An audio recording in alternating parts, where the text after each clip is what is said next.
Loué soit le précieux sang de notre Seigneur Jésus-Christ et le cœur immaculé de Marie. Chères auditrices et chers auditeurs, bien que beaucoup de commentaires ont été déjà faits sur le message de la très sainte Vierge Marie qui était délivré à Mélanie Calva à la Salette, je vous propose d'y établir ici un essai de réflexion articulant ce message avec quelques éléments commentant les Saintes Écritures. Pour ce faire, je ne vais rien inventer, rassurez-vous, mais seulement m'appuyer sur des notions et une méthode que j'ai apprise de la Bible d'Avignon en ce qui concerne l'analyse des prophéties en général, les prophéties bibliques surtout. Dans cet essai de réflexion, qui en est le premier, je vais prendre le sujet de l'éclipse employé par Notre-Dame. C'est le sujet le plus approprié et urgent pour notre époque. Je vais citer quelques définitions que l'on trouve dans les dictionnaires et lexiques du plan de l'Apocalypse de l'abbé Lafont-Santenac en ce qui concerne l'éclipse du soleil. C'est une démarche qui s'impose naturellement puisque Notre-Dame n'utilise pas des mots inutilement, c'est en effet l'épouse du Saint-Esprit. Pour démarrer, je vais reprendre la partie qui nous intéresse le plus, qui est contenue dans le message de la Salette et qui est le suivant. Car voici le temps des temps, la fin des temps, l'Église sera éclipsée, le monde sera dans la consternation. Et à la suite, un petit peu plus loin, une autre partie du message dit « Il est temps, le soleil s'obscurcit, la foi seule vivra. Voici le temps, l'abîme s'ouvre, voici le roi des rois des ténèbres, voici la bête avec ses sujets, se disant le sauveur du monde. » Cette description de l'Église catholique, parce qu'elle est éclipsée, nous indique bien ici la métaphore de l'Église représentée par le soleil. Le choix de cette métaphore est essentiel et ne peut pas avoir d'autre métaphore que celle-là. En effet, on parle de soleil, c'est-à-dire de lumière, de chaleur, mais surtout ici de lumière. Mais alors, que représente la lumière? C'est aussi une métaphore qui représente, selon le lexique donné par le Père Lafont-Santenac, dans son ouvrage Le plan de l'Apocalypse. Lumière égale vraie foi, religion véritable. Ce sont les premiers mots de cette définition. Sur quoi s'appuie l'abbé Lafont-Santenac? Sur l'Apocalypse, en chapitre 2, verset 5, lorsqu'il cite « Lumière de l'ange d'Éphèse, ôtée de sa place, qui s'y ne fait pénitence, vraie foi enlevée à l'église d'Orient, que l'ange d'Éphèse représente si cette église ne fait pénitence et ne revient pas de ses erreurs. » On parle de pénitence et de mépris. Nous sommes plus, à l'époque actuelle, des figures de Jonas plutôt que des figures de Maccabée. En effet, Jonas avertissait Ninive, « Encore 40 jours et Ninive sera détruite si vous ne faites pénitence. » Eh bien, avec les messages que nous donnent nos procures, Notre-Dame de la Salette, et nous-mêmes, en professant, en étant dans le mépris, dans l'inconnu, si vous voulez, par rapport au nombre d'hérétiques qu'il y a et au petit nombre que nous sommes, nous vivons bien cet état de mépris, d'être méprisé, d'être inconnu, d'être tout petit en nombre et donc d'être dans la pénitence tout en avertissant que nous approchons, que nous sommes dans la période finale. Remarquons que dans cette définition, il est question de pénitence. Lumière de l'ange d'Éphèse, ôtée de sa place s'il ne fait pénitence, est-il dit. Et plus exactement en ce que dit l'Apocalypse, qui nous est référé en chapitre 2, verset 5, citation de l'Apocalypse. « Souviens-toi donc d'où tu es tombé, fais pénitence et reprends tes premières œuvres. Sinon, je viendrai bientôt à toi et si tu ne fais pénitence, j'ôterai ton chandelier de sa place. » Fin de citation. La pénitence, action que nous a recommandée la très sainte Vierge dans ce même message adressé à la Salette. Citation. Les fidèles disciples de Jésus-Christ qui ont vécu dans un mépris du monde, et d'eux-mêmes, dans la pauvreté et dans l'humilité, dans le mépris et le silence, dans l'oraison et dans la mortification, dans la chasteté et dans l'union avec Dieu, dans la souffrance et inconnue du monde. Fin de citation. L'abbé Lafont-Santenac parle également d'erreur. Ne revient de ses erreurs, il dit. Cela touche donc à la foi si on parle d'erreur. On parle donc de doctrine catholique, qui est, elle, sans erreur. Cette même lumière, ou autrement dit cette vraie foi, vraie religion que porteront les vrais catholiques à la fin des temps, sont encouragés par Notre-Dame à témoigner et à défendre la foi. Voilà une autorité qui nous autorise à le faire. Citation du message de la Salette. Il est temps qu'ils sortent et viennent éclairer la terre. Allez et montrez-nous comme mes enfants chéris. Je suis avec vous, en vous, pourvu que votre foi soit la lumière qui vous éclaire dans ces jours de malheur. Que votre zèle vous rende comme des affamés, pour la gloire et l'honneur de Jésus-Christ. Combattez, enfants de lumière, vous petit nombre, qui y voyez, etc. Pourvu que votre foi soit la lumière qui vous éclaire dans ces jours de malheur, dit Notre-Dame. Il s'agit de la vraie foi. La vraie foi, pas d'une foi chancelante, dubitative ou oiseuse, puisque c'est justement la vraie foi qui éclaire, qui est une lumière, comme l'a si bien défini l'abbé Lafont Santenac. Et pour avoir cette vraie foi, cette lumière, il faut s'instruire en fuyant les hérétiques, les personnes mondaines, les personnes non vertueuses, les personnes qui ont de la duplicité, en fuyant les personnes qui nous font perdre du temps à notre salut, qui nous font perdre du temps à nos études et à nos oraisons. Comme le dit le Père Berthier dans son commentaire sur le verset 8 du psaume 4, citation. Nouvelle instruction, ajoute saint Chrysostome, que nous donne le prophète. Il veut qu'on soit seul avec Dieu, par conséquent qu'on s'éloigne de toutes les sociétés qui altéreraient ce saint commerce. Et quoi, continue le saint docteur, si le corps contracte les mauvaises affections des malades qu'on fréquente, combien plus le cœur se corrompt-il dans la société des pécheurs? Si vous voulez vous établir dans une ville, vous considérez d'abord si l'air y est sain, et quand il s'agit de votre âme, vous ne prenez aucun soin d'éviter les compagnies qui peuvent l'infecter de leur poison. Vous vous livrez indifféremment à tous ceux qui se présentent, sans examiner quelle est leur conduite. Ah, imitez plutôt les saints, qui cherchent les solitudes. Vivez du moins en solitaire dans le sein des villes les plus peuplées. Associez-vous aux hommes vertueux et fuyez les partisans du monde. Ces exhortations ne s'écartent point de l'esprit du psaume que je viens d'expliquer. David fut très uni à Dieu par la prière, et très ennemi de tout commerce avec les pécheurs. Ces psaumes en sont la preuve. Je trouve dans celui-ci un fond inépuisable d'instruction dont le terme est de conduire l'âme fidèle à la confiance en Dieu et à la paix du cœur. Fin de citation du Père Berthier. Notre-Dame nous prévient qu'en ces jours de malheur, les enfants de lumière, c'est-à-dire les véritables enfants de Dieu, qui assument par leur zèle les promesses de leur baptême, doivent combattre contre quoi, contre qui? Eh bien, c'est bien simple. Contre les artifices passagers et vaniteux du monde, le démon, contre les concupiscences personnelles, et que sont par exemple les retours sur soi-même permanents. Étant donné que ces enfants sont des enfants de lumière, de vraie foi, ils sont également amenés à combattre les hérésies. Et oui, mais en restant petits, en restant humbles et en ne s'enflant point de présomption à compter sur leur propre force, comme l'exhorte le saint docteur Saint Jean de la Croix, qui a été repris dans l'opuscule carmélite intitulé Les mots d'ordre. Citation. Comme on séduit Dieu, Dieu, pour s'éprendre d'une âme, n'a point égard à sa grandeur, mais à la profondeur de son humilité et du mépris qu'on a pour elle. Qu'est-ce que l'humilité?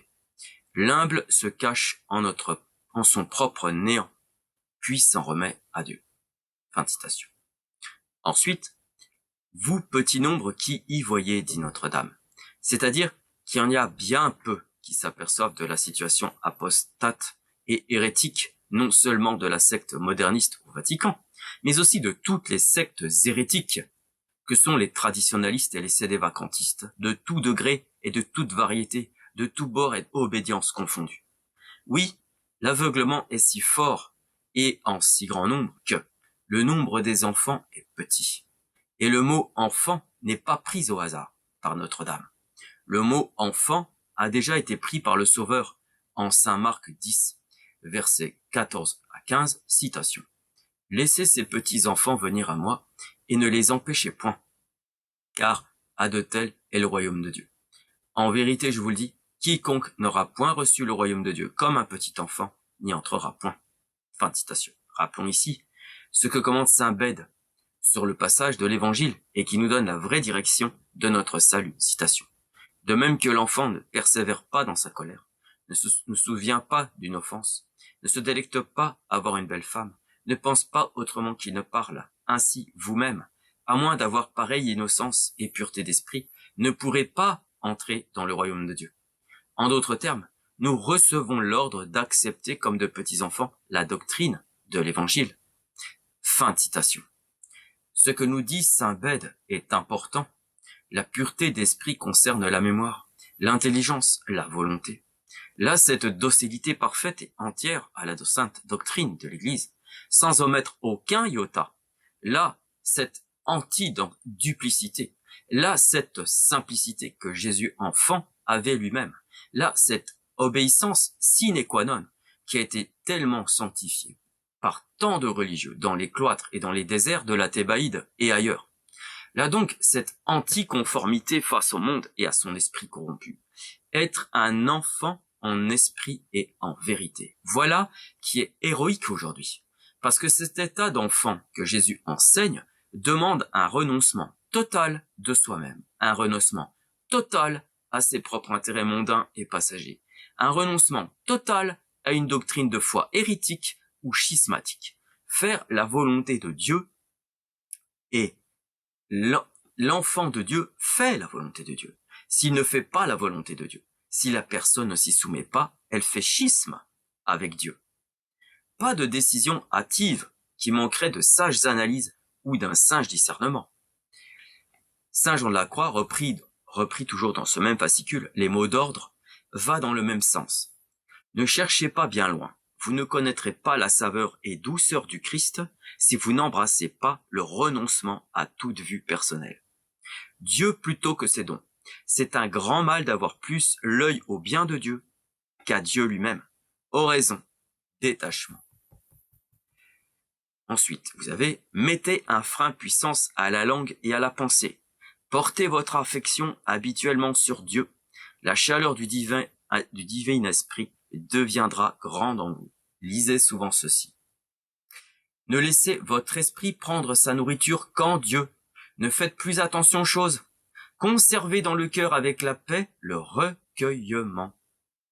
Ensuite, si vous videz votre âme de ce qu'elle possède et en vie au dehors, vous jugerez des choses selon l'esprit. Et si vous refusez de porter sur elles vos désirs, vous jouirez de leur vérité, découvrant ce qu'elles ont de sûr. Encore, de saint Jean de la Croix, ce n'est pas Dieu qui veut que l'âme se trouble de quoi que ce soit, ni qu'elle endure des peines. Si l'âme pâtit des événements fâcheux du monde, c'est que sa vertu est trop faible. Le cœur parfait rencontre la joie, ou l'imparfait rencontre la peine. Le chemin de la vie exige très peu d'agitation et de combinaison. La mortification de la volonté lui va mieux que beaucoup de science. Moins on prend du monde et des goûts, plus on avance en chemin. Fin de citation. Quant à ce petit nombre d'enfants de lumière qui souffrent le mépris et l'inconnu, comme le dit Notre-Dame, cela est une gloire pour eux déjà sur la terre. C'est déjà un triomphe sur le monde, comme le dit encore le grand saint docteur Saint Jean de la Croix. Qui aura su mourir à tout recevra vie de doux. Et encore, à toute heure souvenez-vous de la vie éternelle et de ceci. Les plus vils, les plus pauvres, les plus édifiants de soi jouiront d'une dignité et d'une gloire plus élevée en Dieu. Et encore, qui ne cherche pas la croix du Christ ne recherche pas la gloire du Christ. Après ces directions spirituelles qui nous éclaircissent, revenons au sujet de l'éclipse. Notre-Dame dit, après avoir parlé des enfants de lumière qui doivent combattre, « Car voici le temps des temps, la fin des fins. L'Église sera éclipsée, le monde sera dans la consternation. » Fin de citation. l'Église sera éclipsée. Notre-Dame annonce l'amorce de la fin des temps, la fin des fins. Voici, dit-elle. Notre-Dame nous présente cette fin. Cela correspond à une période avant le jour J, le terme final, avant le jugement dernier. Pendant cette période, tout va se mettre en place pour préparer ce jour final. C'est le 6e âge précédant l'ultime 7e âge qui se déroule contenu dans l'Apocalypse. Rappelons que l'Apocalypse est l'histoire de l'Église à travers les 7 âges, puisqu'il y a 7 églises figurées dans l'Apocalypse de Saint Jean. Notre-Dame nous donne un indice précieux qui nous atteste que nous sommes bien dans ce 6e âge. En effet, Notre-Dame va utiliser une prophétie que son fils Jésus avait lui aussi employée pour avertir cette période finale. L'abomination de la désolation dans le lieu saint, décrite par la prophétie de Daniel. Elle a été employée, cette prophétie, dans la bouche de notre Seigneur. Cette abomination correspond avec ce que Notre-Dame dit juste après. L'Église sera éclipsée. C'est-à-dire qu'une entité sombre et ténébreuse va cacher l'Église et sa lumière. C'est-à-dire la vraie foi qu'elle avait l'habitude de diffuser au grand public. En effet, si on se réfère au dictionnaire des sciences ecclésiastiques de l'abbé Glaire, à la définition de l'église, de l'éclipse, on y lit. L'éclipse, mot dont on se sert communément pour exprimer les ténèbres, ténébré en grec skotos. C'est donc un astre ténébreux qui va usurper la place du soleil. Pour ce qui est de la définition des ténèbres, le dictionnaire de théologie de l'abbé Berger nous dit: la signification de ce terme varie beaucoup chez les écrivains sacrés. Donc, il énumère plusieurs définitions et ce qui nous intéresse, c'est la 6e. Saint Jean, dans l'Épître, chapitre 1, verset 5, dit que Dieu est la lumière et qu'il n'y a point en lui de ténèbres, parce que c'est de lui que viennent toutes nos connaissances et qui n'est jamais la cause de l'ignorance, des erreurs et de l'aveuglement des hommes. Jésus-Christ dit lui-même en Jean chapitre 8 verset 12, « Je suis la lumière du monde. Celui qui me suit ne marche pas dans les ténèbres, mais il aura la lumière de la vie. » Dieu est la lumière, est-il mentionné au début de cet article 6, de cette définition. Cela rejoint, en ce qui nous occupe, la définition de lumière dans le dictionnaire de théologie de l'abbé Berger en sa 5e approche. Je cite: la 5e approche, parce qu'il est l'auteur et le distributeur de la grâce, par la même raison, la parole de Dieu, la loi de Dieu, est appelée une lumière qui nous éclaire, parce qu'elle nous fait connaître nos devoirs. Jésus-Christ dit à ses apôtres, « Vous êtes la lumière du monde », en Matthieu chapitre 5, verset 14, parce qu'il devait éclairer les hommes par la prédication de l'évangile et par l'exemple de leur vertu. Ainsi, Jésus-Christ appelle les bons exemples une lumière, que votre lumière brille devant les hommes, afin qu'ils voient vos bonnes œuvres. Les fidèles sont appelés enfants de lumière, les bonnes œuvres, des armes de lumière, etc. Ainsi donc, les enfants de lumière, à qui s'adresse Notre-Dame de la Salette, sont bien ceux qui portent la parole de Dieu, qui vivent aussi la vertu, autrement qui vivent de la foi. Et à l'inverse, de nombreuses personnes ténébreuses qui les entourent sont les aveuglés, les ignorants et les hérétiques, comme le définit au mot ténèbres notre dictionnaire de théologie, je cite à nouveau, « Il n'est jamais la cause de c'est-à-dire Dieu, n'est jamais la cause de l'ignorance, des erreurs et de l'aveuglement des hommes. » Autrement dit, par métonymie ou par concept, si vous voulez, ce sont des apostats et des hérétiques qui vont usurper la chair de Saint Pierre contenue dans cette ténèbre, dans cet astre noir qui éclipse l'Église, qui éclipse le soleil. Tout s'organise déjà pour cela. Notre-Dame les dénonce. Voici la bête avec ses sujets, dit-elle, et Rome perdra la foi et deviendra le siège de l'Antéchrist, dit-elle aussi. Il s'agit d'une préparation à la perte de la lumière, à la perte de la vraie foi, par des usurpateurs hérétiques et apostats.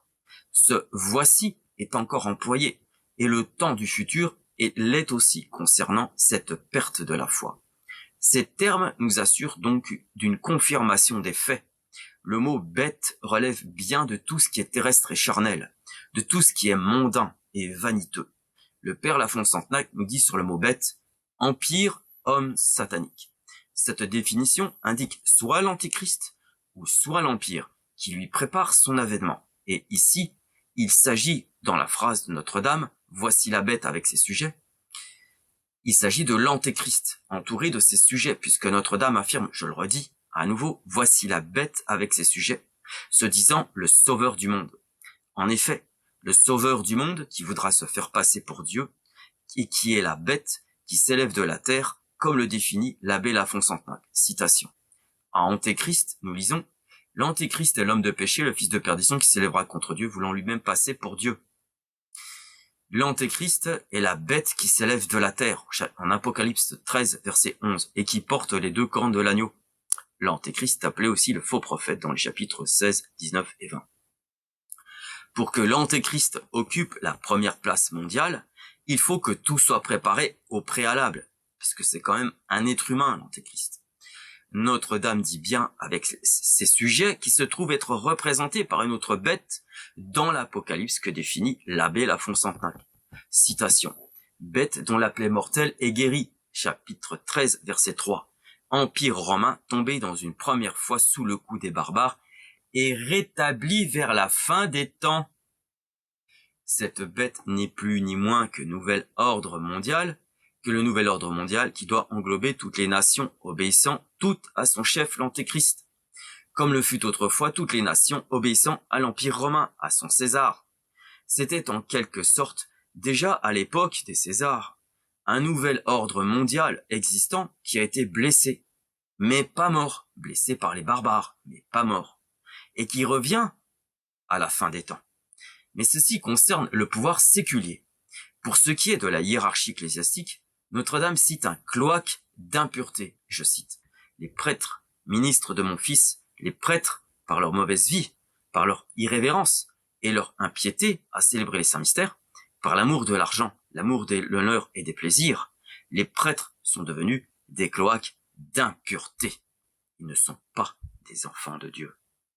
Cette impureté généralisée dans le cœur double de la hiérarchie ecclésiastique, devenue apostate il y a 65 ans au Vatican, est le résultat d'une longue préparation, mise en garde tout au long des siècles, et surtout des dernières décennies avant cette apostasie générale, cette impureté, est le résultat d'une longue préparation mise en garde tout au long des siècles, et vue par le petit nombre de ceux qui savaient qu'un jour cette hiérarchie se prostituerait à l'idolâtrie, du culte de l'homme. Mise en garde, que je cite ici par le révérend Père Mathieu, dans son instruction adressée aux séminaristes par le jour de l'épiphanie. Il dit, je vais te lire tout le texte parce que ça fait partie du texte de l'épiphanie, considérez avec quelle affection, quelle promptitude, allégresse les mages aujourd'hui se mettent en chemin pour venir reconnaître le Sauveur du monde. Ecce magi ab oriente venerant. Tout aussitôt, dit l'Écriture, sans différer, ils entreprennent le voyage, vidimus et venimus. Aussitôt vécu, aussitôt fait, aussitôt vu, aussitôt fait. On sait bien qu'il y avait une grâce intérieure, une lumière qui éclairait leur esprit et attirait plus puissamment leur cœur vers cette étoile et ne faisait vers cette étoile que cette étoile, ne faisait pas leurs yeux. Mais pouvez-vous vous plaindre que Dieu vous ait manqué de ce côté-là? Hélas, vous n'avez pas vu une étoile seulement, mais 1000 lumières ont éclairé votre cœur. 1000 étoiles vous paraissent devant les yeux.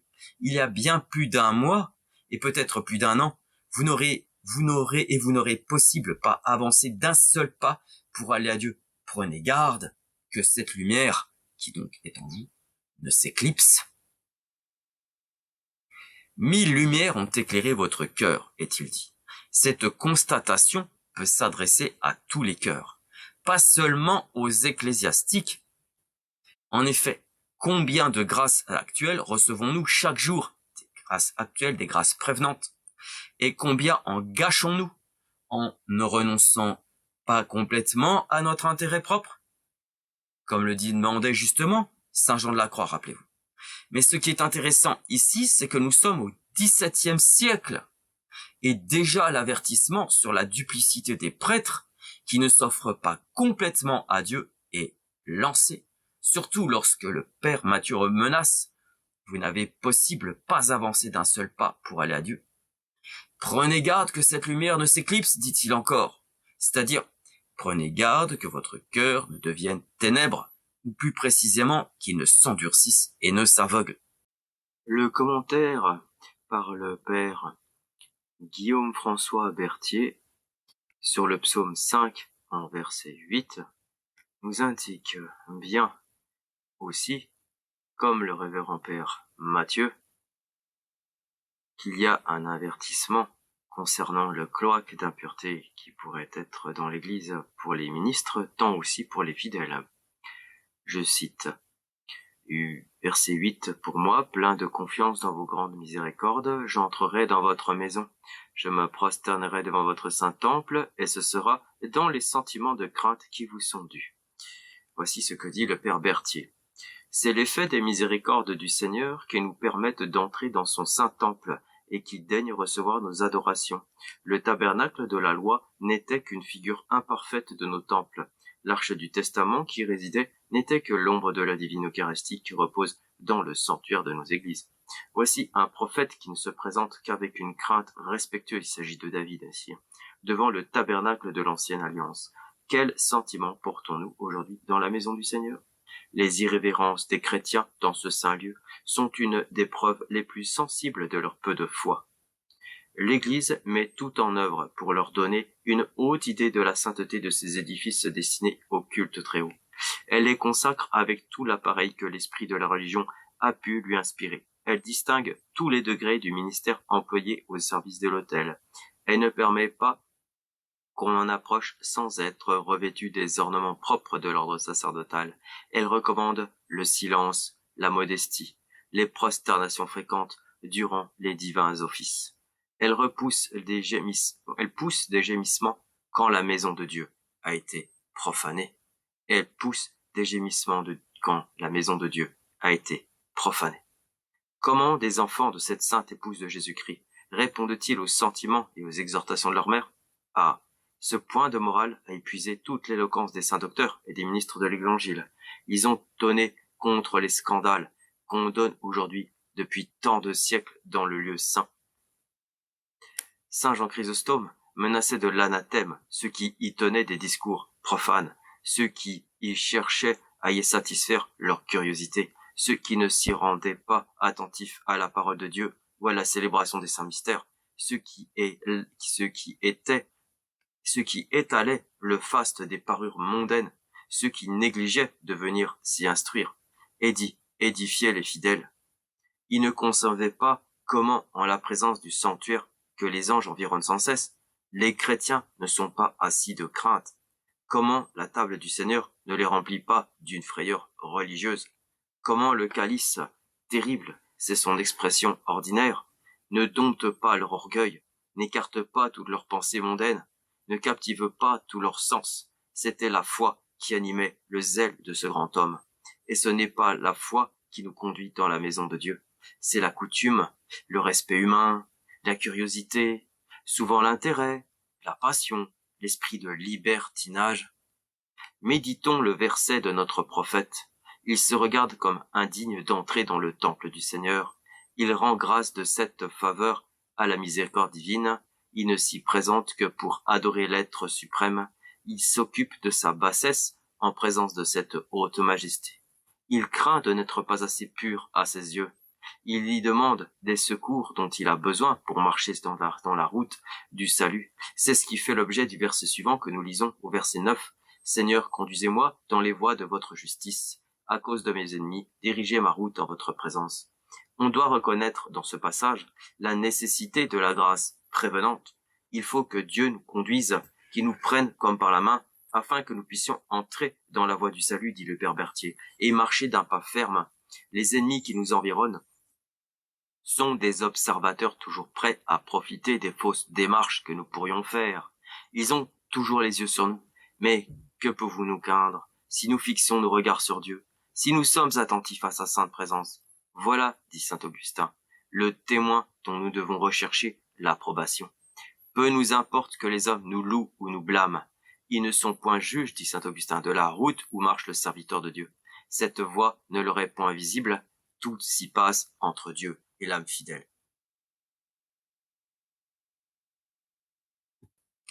Sans aucun doute que l'Église est comparée à un soleil, puisqu'il est parlé de l'éclipse. La phrase est affirmative et nous informe que l'Église sera cachée. Le futur est ici employé pour appuyer et confirmer cet événement. Ce n'est donc pas douteux.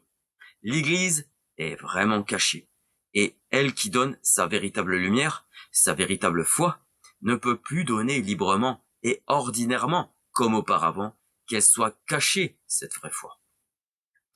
On pourrait croire alors que les portes de l'enfer ont prévalu. Mais non, car Notre-Dame n'a pas dit que l'Église n'était plus là.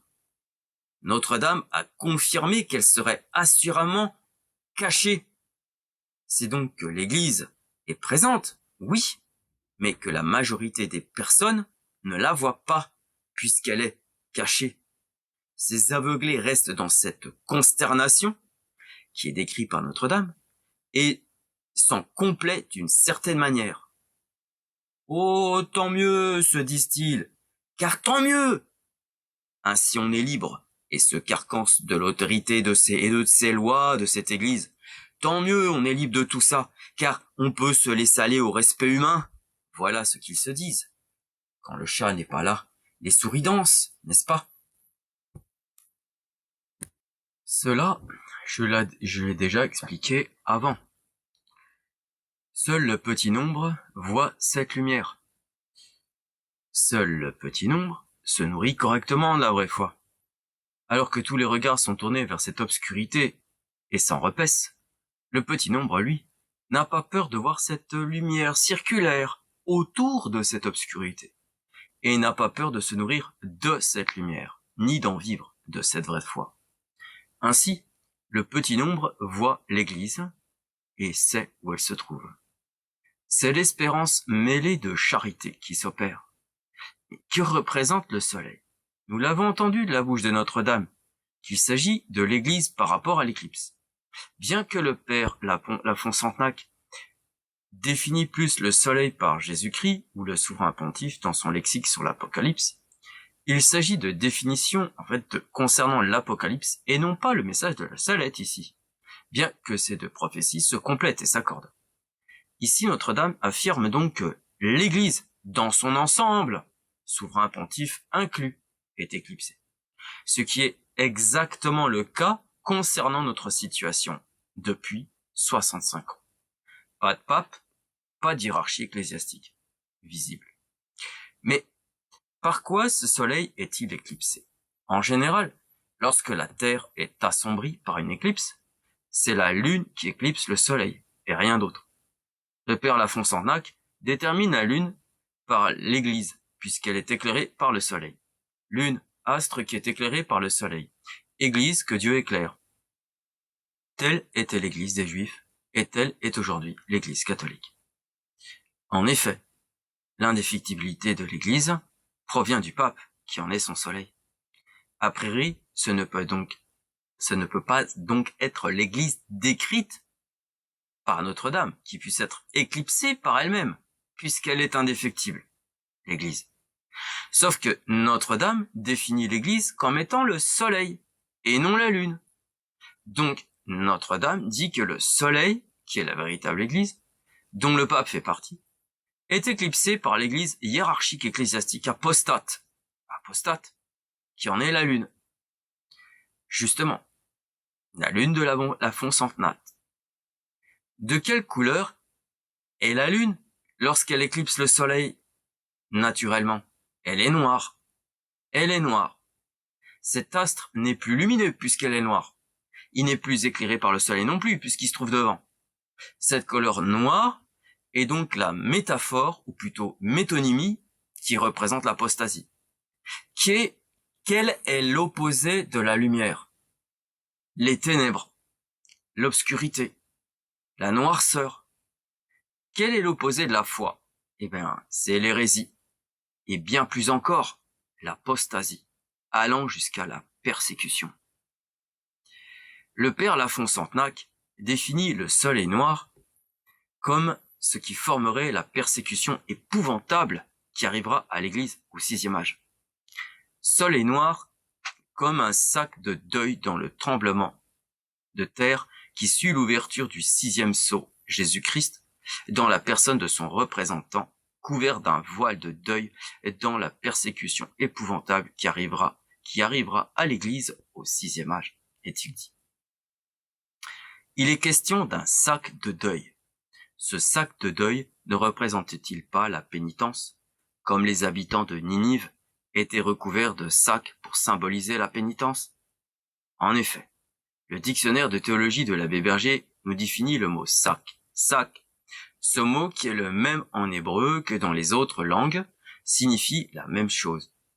Outre l'acceptation ordinaire, il exprime un habit simple et grossier, un cilice. C'est un signe et un instrument de pénitence. Ce n'était point l'usage des anciens de s'en couvrir tout le corps, mais de les mettre autour des reins. Comme on dit en Isaïe, en Judith, on le prenait dans les moments de deuil, d'affliction, de calamité publique, de pénitence, dans les deuxièmes livres des rois, comme nous l'avons vu avec Jonas. On retrouve dans le deuxième livre des rois, Jonas. Ninive, vous savez, la pénitence. On y ajoutait l'action de se couvrir la tête de cendre ou de poussière lorsque l'affliction était passée. On témoignait sa joie en déchirant le sac qu'on avait autour des reins. On se lavait et on se frottait d'huile parfumée. Voilà.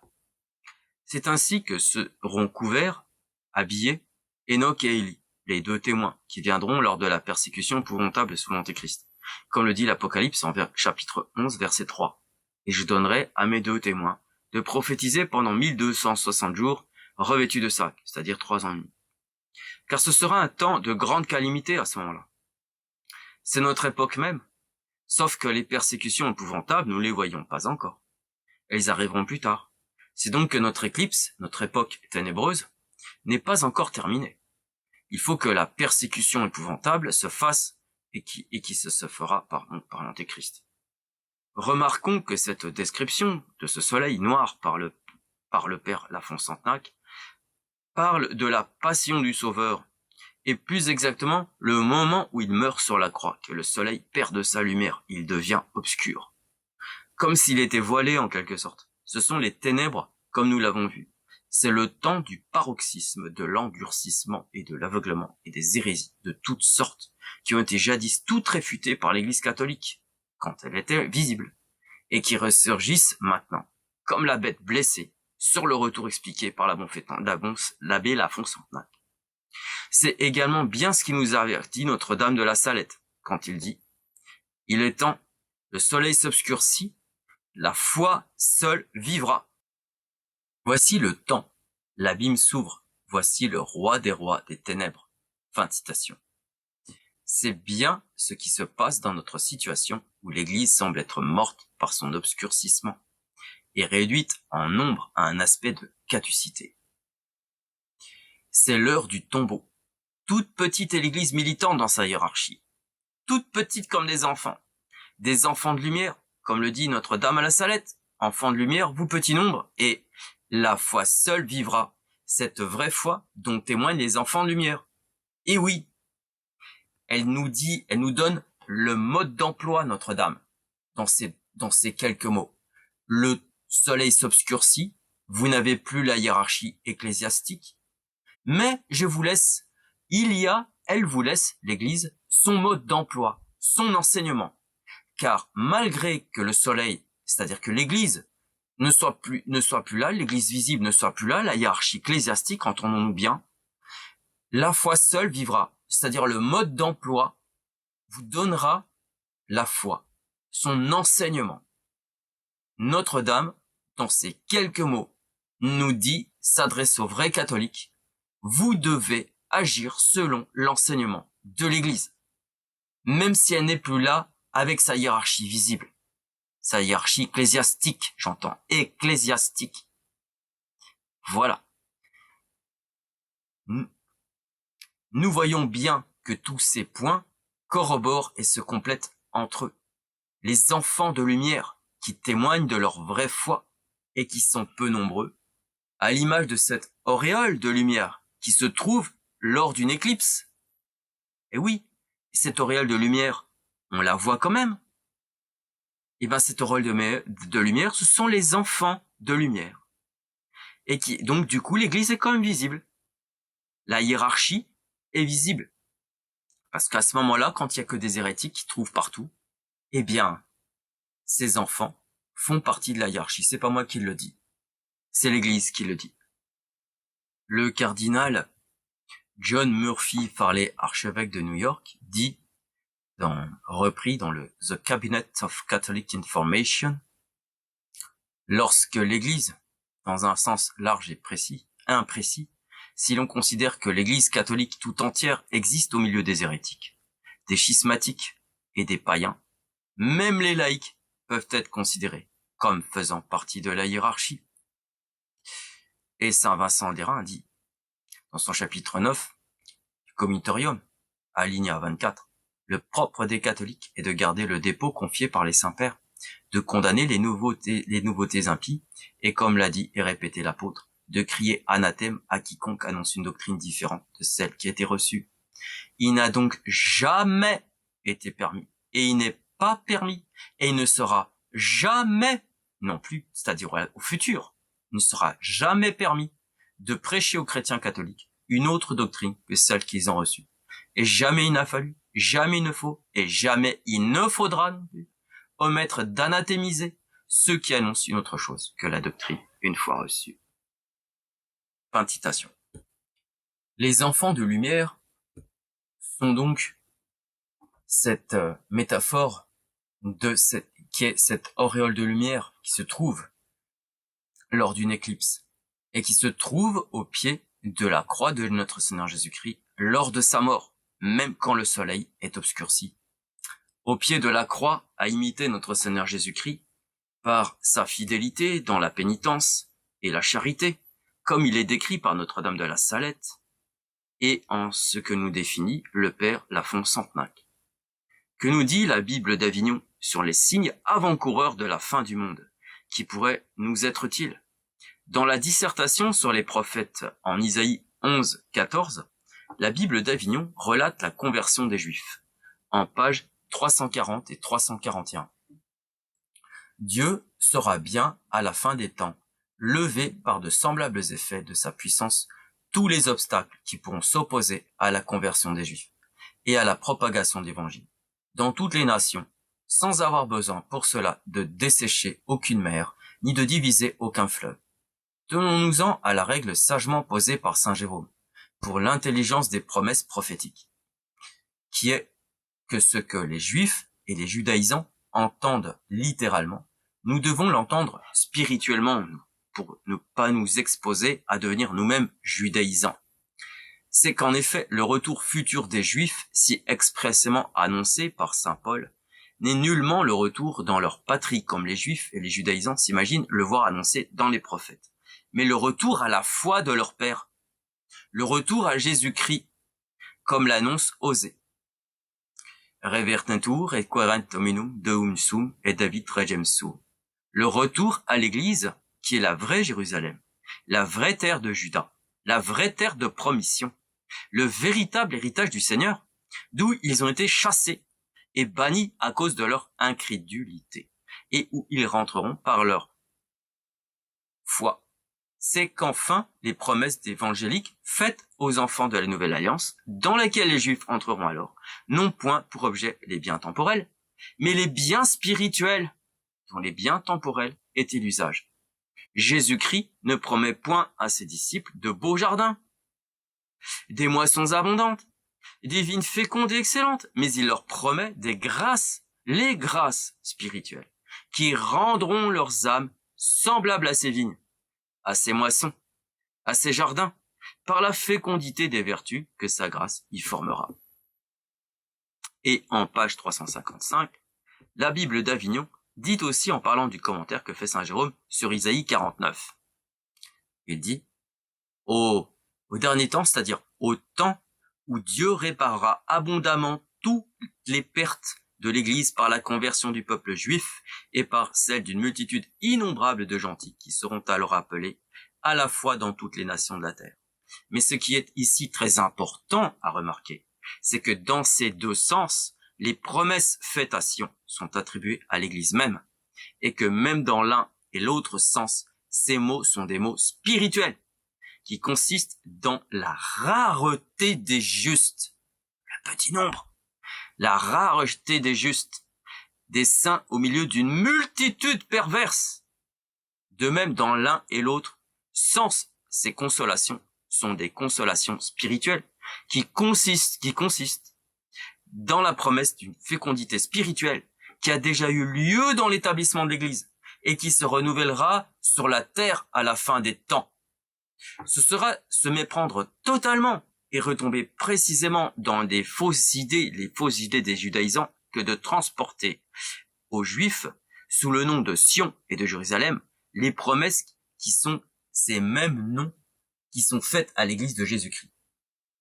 Il ne faut point confondre les îles dont les peuples ont été appelés à la foi et amenés à l'Église de Jésus-Christ avec Sion, qui est l'Église même de Jésus-Christ, à laquelle ils ont été amenés et dans laquelle ils sont entrés.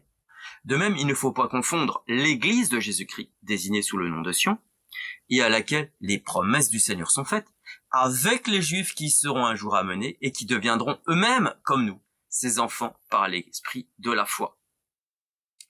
La rareté des justes et les Juifs qui deviendront eux-mêmes comme nous, ses enfants par l'esprit de foi, est-il dit. On voit bien encore le rapport du petit nombre, des enfants de lumière à qui s'adresse Notre-Dame. Notre-Dame exhorte le petit nombre à sortir pour prêcher, je cite. Allez, et montrez-vous comme les enfants chéris. Je suis avec vous, en vous, pourvu que votre foi soit la lumière qui vous éclaire dans ces jours de malheur. Évidemment, c'est pas les hérétiques qui sont des enfants de lumière. Ce sont pas les traditionnalistes de tous bords, les schismatiques, c'est des vacantistes tucistes qui sont les enfants de lumière. Non, non, non, et qui s'imaginent être du petit nombre. Non, non, non, ce ne sont pas eux. Non. Clairement non. Ce ne sont ni les modernistes. Clairement non, c'est logique. Ce qui correspond à nouveau avec ce que dit la Bible Laf d'Avignon, en page 356 sur Isaïe 49, 14, citation. Sous le nom de Sion, l'Église de Jésus-Christ, et en même temps, se découvre l'illusion des faux sens où nous conduisent les Juifs et les judaïsants en transportant aux Juifs sous le nom de Sion ces magnifiques promesses. Alors, tout se suit sans aucune difficulté depuis le commencement jusqu'à la fin de ce chapitre 49 d'Isaïe. Dans les 13 premiers versets, Jésus-Christ appelle les gentils pour se faire connaître à eux et annoncer leur heureuse nouvelle du salut. Là, il décrit toutes les merveilles de la rédemption des hommes et de l'établissement de son Église. Et à ces siècles heureux d'une félicité spirituelle succèdent dans le verset 14 et suivant les tristes siècles où l'Église voit diminuer le nombre de ses fidèles enfants.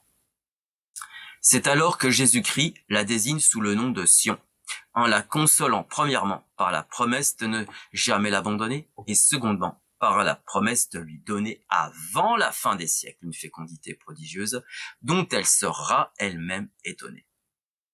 Fin de citation. Les jours de malheur dont parle Notre-Dame, où l'Église voit diminuer le nombre de fidèles enfants, dont parle la Bible d'Avignon, qui, que je cite, Jésus-Christ la désigne sous le nom de Sion en la consolant premièrement par la promesse de ne jamais l'abandonner, nous pousse à constater que ce petit nombre d'enfants de lumière que nous sommes actuellement n'est pas abandonné, puisque malgré le grand nombre d'aveuglés, certains voient clair et se convertissent récemment et même rapidement. Nous avons comme exemple Thibaut Bellard qui a sa chaîne YouTube, par exemple. Nous avons Steph qui a fait une chaîne Aletheia sur YouTube qui en est un aussi, qui est converti récemment. Et moi-même aussi qui vous parle actuellement. En suis également un qui a été converti sur le tard et rapidement. Et j'en connais d'autres qui sont en chemin et même qui sont déjà convertis. Seulement, secondement, par la promesse de lui donner, avant la fin des siècles, une fécondité prodigieuse dont elle sera elle-même étonnée, est-il dit. Cette phase de fécondité, en fait, nous l'avons déjà eue, notamment durant le 19e siècle, où ce fut le siècle de toutes les nouvelles congrégations, fraternités, associations, ordres nouveaux, missions étrangères, jusqu'au Groenland, etc. Le 19e siècle est très riche de tous les combats de l'Église contre le rationalisme, se développant rapidement avec son complice lui-même, avec son complice l'athéisme, l'indifférentisme religieux, etc. Pour des Juifs, à l'Église, par leur conversion, va nous réchauffer nos cœurs. Nous serons plus nombreux à embrasser la vraie foi, la foi catholique. Comme le dit ci-après la Bible d'Avignon, page 366, en commentant Saint Luc 13, 29. Je cite. « Lorsque Jésus-Christ annonce que plusieurs viendront d'Orient et d'Occident, du Septentrion, du Midi, et seront assis au festin qu'il aurait préparé dans le royaume de Dieu, ne dit pas qu'il faudra pour cela les rassembler tous sur la terre dans un même lieu. La seule foi leur a ouvert l'entrée au royaume céleste. C'est ce que l'on a vu dans les premiers siècles de l'Église.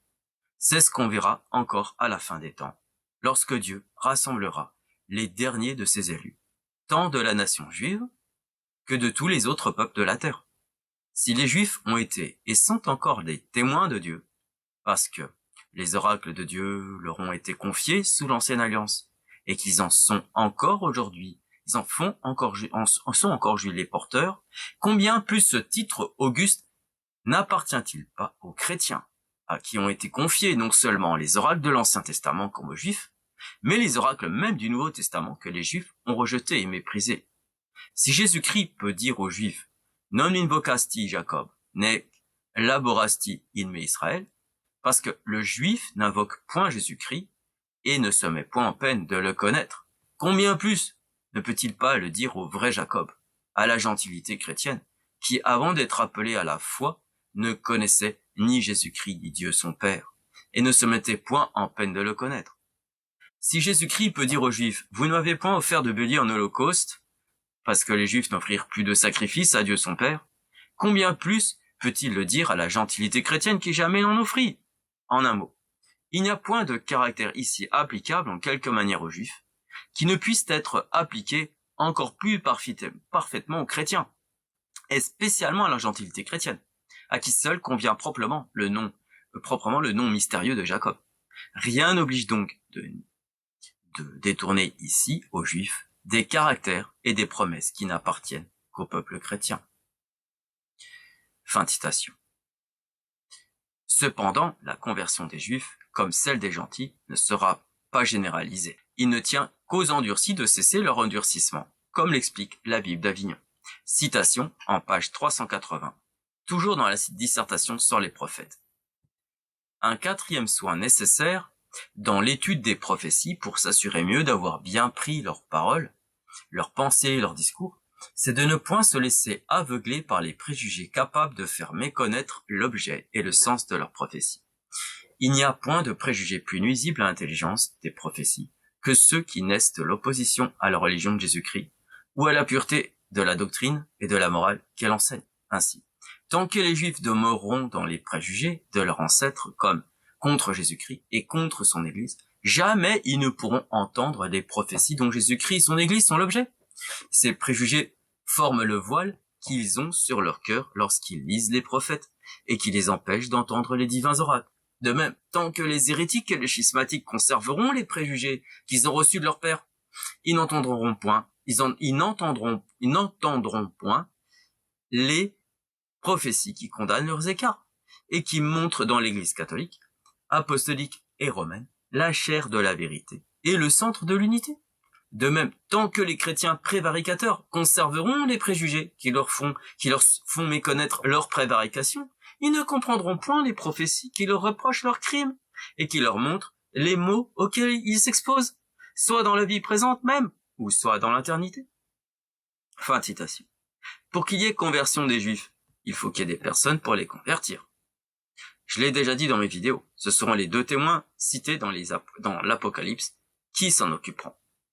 Ainsi que le dit l'abbé Lafont Santenac, qui se base lui-même sur les commentaires des pères, citons-le. Le témoin fidèle Jésus-Christ ou pape, son représentant.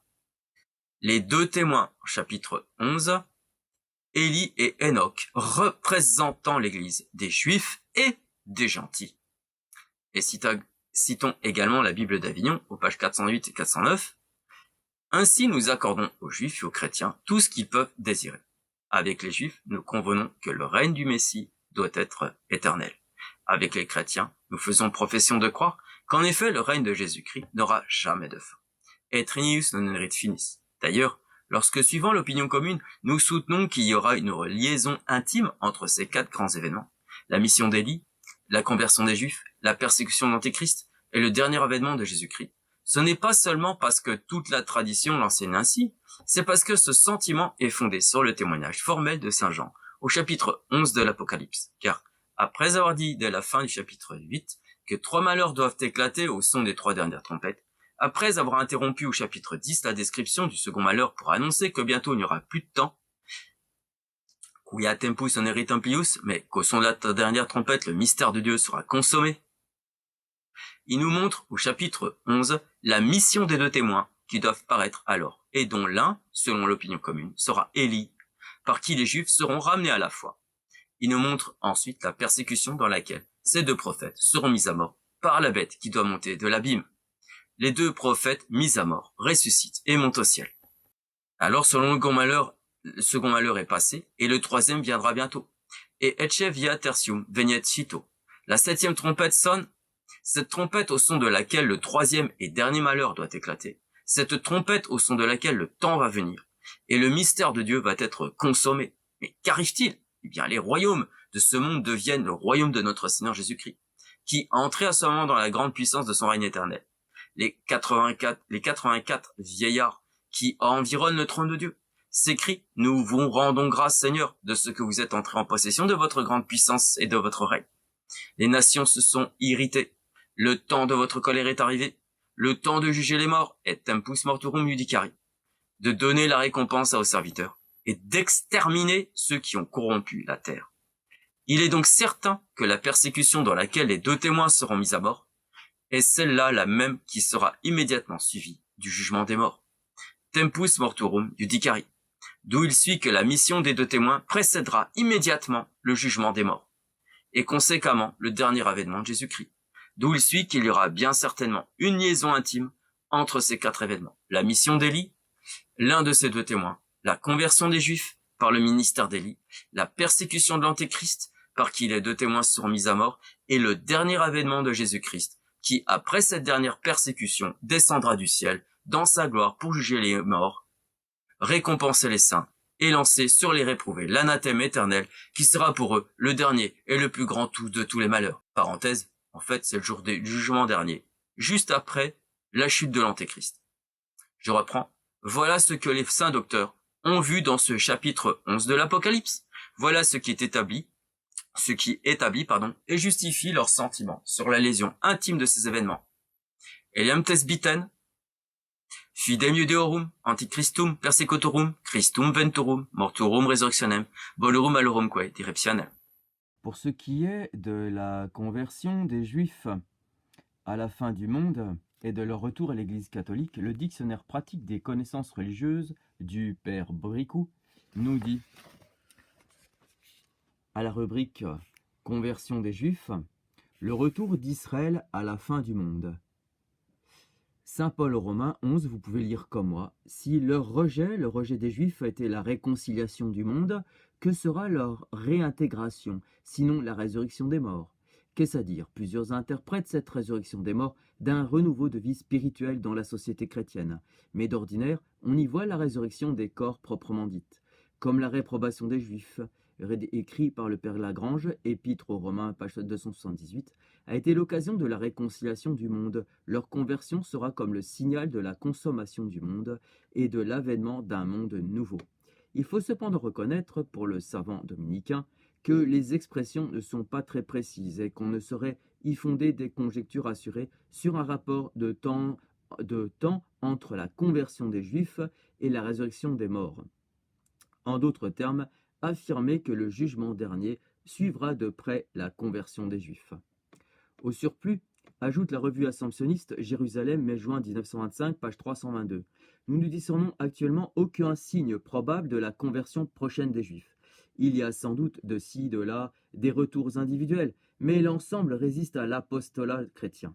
Quant au mouvement sioniste actuel, il a pour promoteur des incroyants et ne se préoccupe que de succès d'ordre temporel, et l'orgueil national qu'il inspire et qu'il flatte semble bien peu disposer les âmes à la conversion.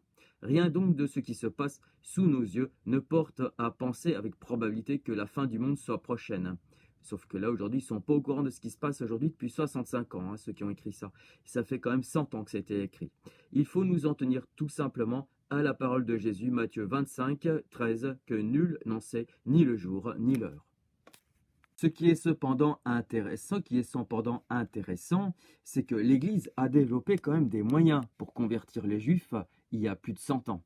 Regardez toujours dans cette page sur la conversion des Juifs, les moyens de conversion, sans parler de la réparation aux pénitences dont les chrétiens ne sauraient méconnaître l'efficacité. On doit tout au moins mentionner ici comme moyen de convertir Israël l'évangélisation et la prière. Les protestants ont fondé une société soutenue, encouragée par l'épiscopat anglican, dont le but unique était l'évangélisation des Juifs.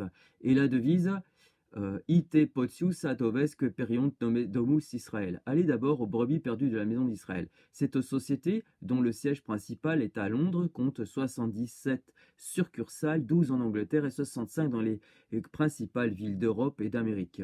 Ces maisons ont leurs orphelinats et écoles d'enfants juifs, leurs dispensaires, leurs nurses affectées exclusivement aux soins des malades juifs, leurs dames agrégées visitant les juifs pauvres à domicile. Elles ont de plus leur bibliothèque judéico-protestante.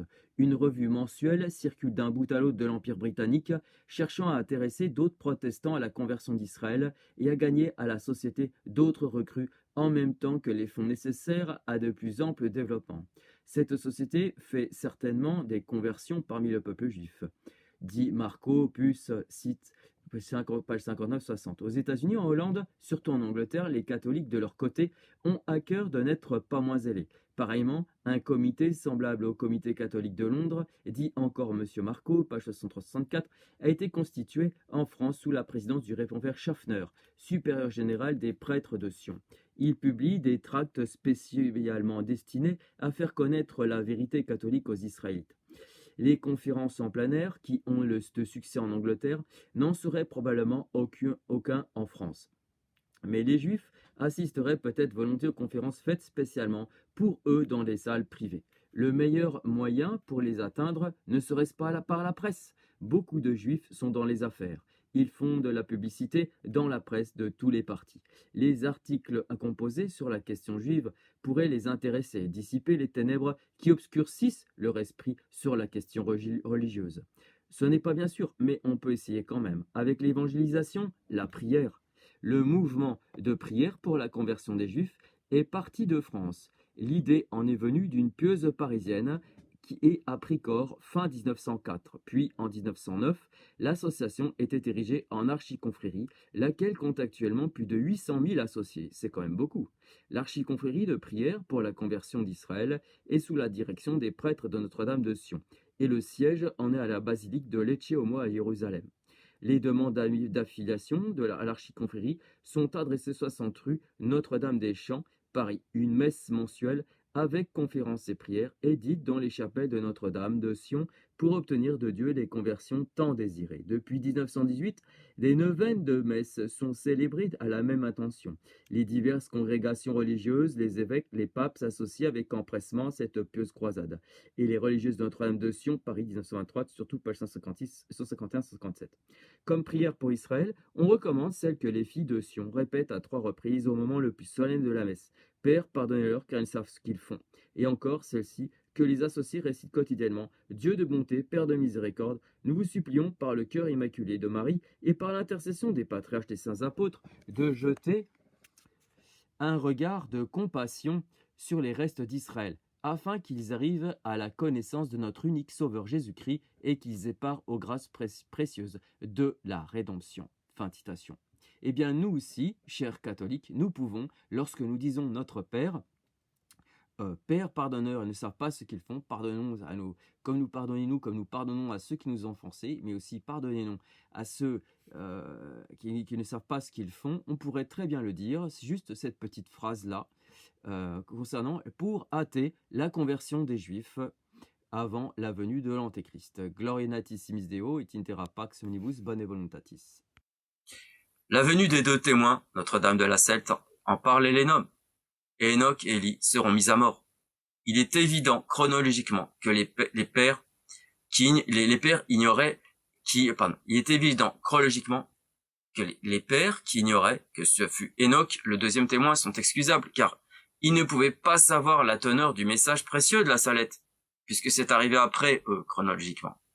Nous l'avons, et cela doit être là un message d'espérance pour nous, et surtout un appel à tenir bon dans la foi. Gloria natissimis Deo et intera pax omnibus bone voluntatis.